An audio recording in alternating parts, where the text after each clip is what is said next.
All right, so once you get your field crews locked on and collecting the data, the next thing you probably want to do is set up your interface or your system. Now, we're going to start with setting up the system, and I'm going to show you some features that I use that will enhance the input and the mapping down the road. So all this stuff gets set up so you don't have to deal with it later. So this would be your initial setup. Now, I have a drawing open. Don't worry about that drawing.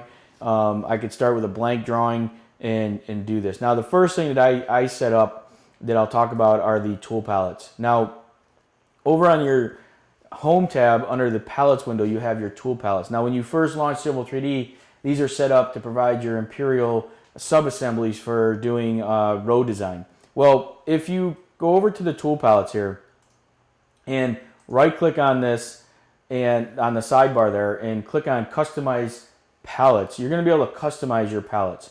Now, I've provided this survey drafting palette that you can download from the Knowledge app that will give you the tools that I have set up here for you. They're very easy to set up. There's no custom or programming. It's just you're just dragging and dropping the object onto the palette. But I've already gone and done that, so I'm providing it to you as part of this Knowledge app.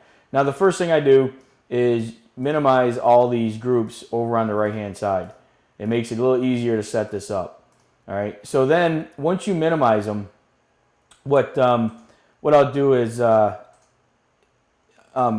you won't see mapping. So once you minimize them at the very bottom, if you right-click, you can select New Group. And I created a new group called Mapping. You can call it whatever you'd like, but I called it Mapping. And by default, the Civil Imperial subassemblies is already set current. So what we need to do is we want to set mapping current. So when we import the palette, it goes in into this mapping new group that we set up. So what I'm doing here is I'm going to go over to the left-hand side and I'm going to find the Imperial Parking Tools, which is a handy tool that you may need down the road. And we can talk about that in a later discussion. We focus on that in another Knowledge app, but drag that from the left over to the right using your left mouse button. So just drag and drop it under the mapping palette. Once you have a palette there, you can right-click on it and click Set Current. And by clicking Set Current, now mapping becomes the current tool palette.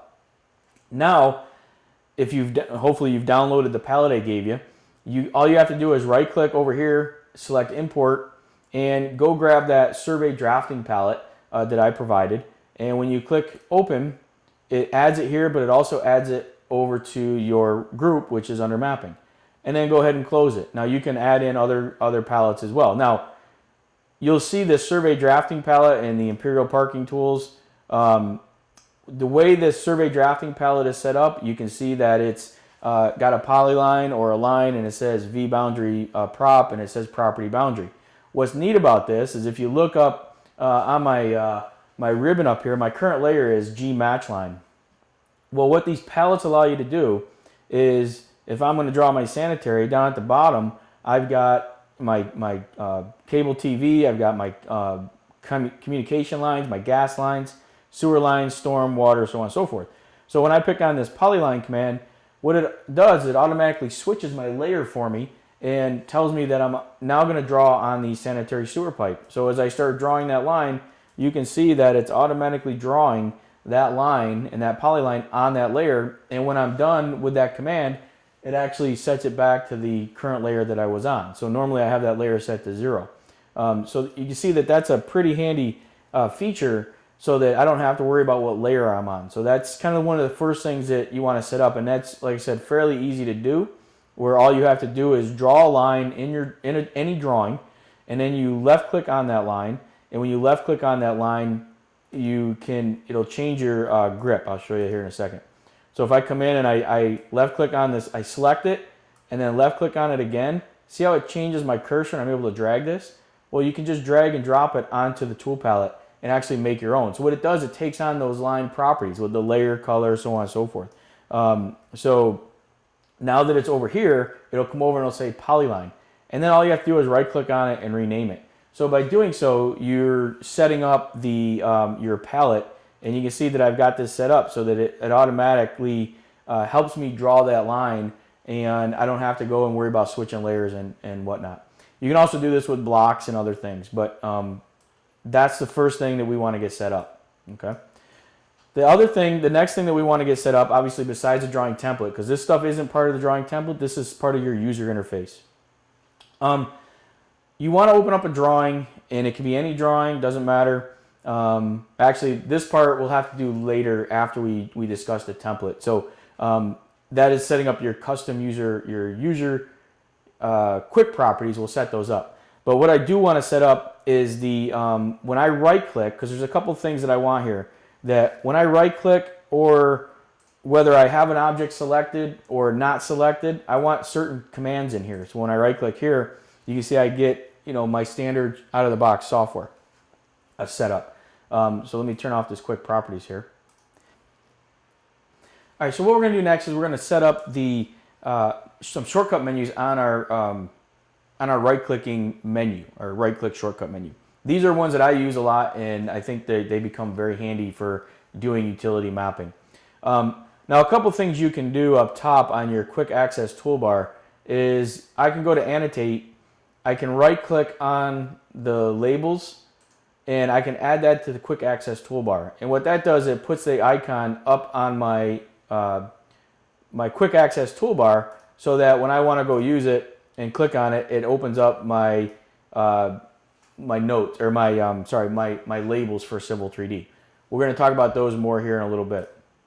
Now, the next thing that I want to do is I'm going to type in CUI, because I want to modify my user interface. Now, there's 2 or 3 commands that I like to have on my shortcut menu.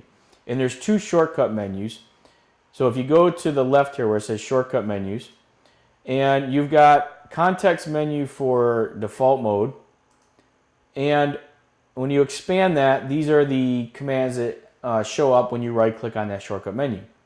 Down below, there's a couple commands that I like to have. One is measure.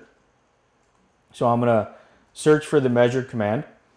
And when I find the measure command, I'm going to grab measure distance here. And I'm going to then drag and drop it up to my window up here. And I'm going to put it below the repeat at the very top. Oh, so I grab measure radius. So let's remove that. Let's grab measure distance here. Okay, so grab that one, and we'll bring it up. We're going to drop it right up in here. Then the other one I like to have is, maybe match. So I like my match properties.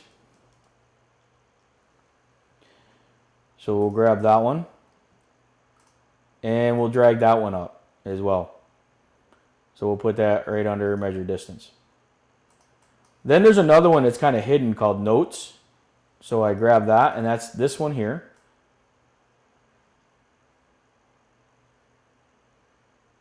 And we'll put that right under match properties. Oops. Let's drag it up there. And you can see you got add note labels. Let's go ahead and grab that one. We'll drag that one up too. This is one that I haven't done before, but let's put it up here. Why not? So we'll throw that up in there. And then we want one more, and you can do this with a bunch. I wouldn't do too many, but I'm going to use a reverse, because the reverse is going to come in handy when we're labeling.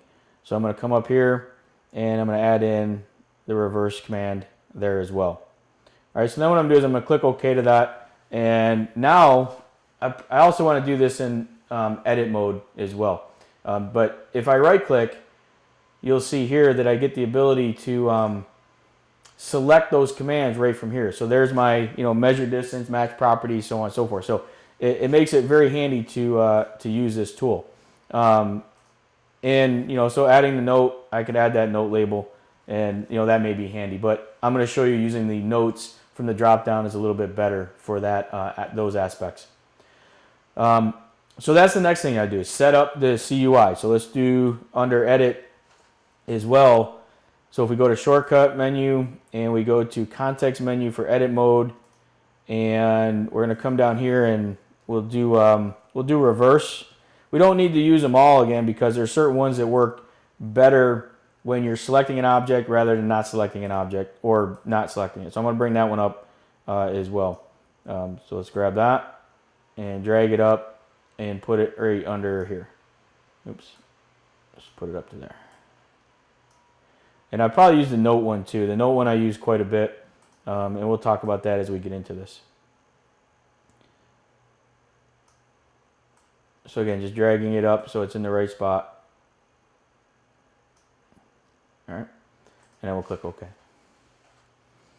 So we've got our palettes, we've got our CUI, and then the last thing we want to set up is our drawing template.